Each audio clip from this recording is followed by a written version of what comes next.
Uy, tirada Brad, story tabi, kape data. Usbay mong internal state, feeling ug emotion. Dira magsugod ang tanan sa imong mga experiences. Example, gusto nimog malipayon, mag-start na sa imong inner state.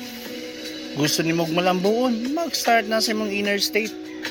Wala na magsugod sa gawas, sa imo dyan ng kasuluran.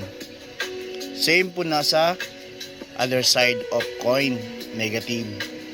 Kung imuhang suluran is negatibo, sad, unhappy, or sad, tired, bored ka, same lang gyapon na muresulta gyapon na siya. Kay mo man na imong gitanom.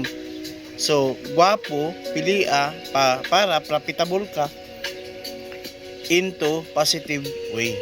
So, profitable unsa man na? Good vibes and positive way. Ana, positive energy. Bunga-bunga nako.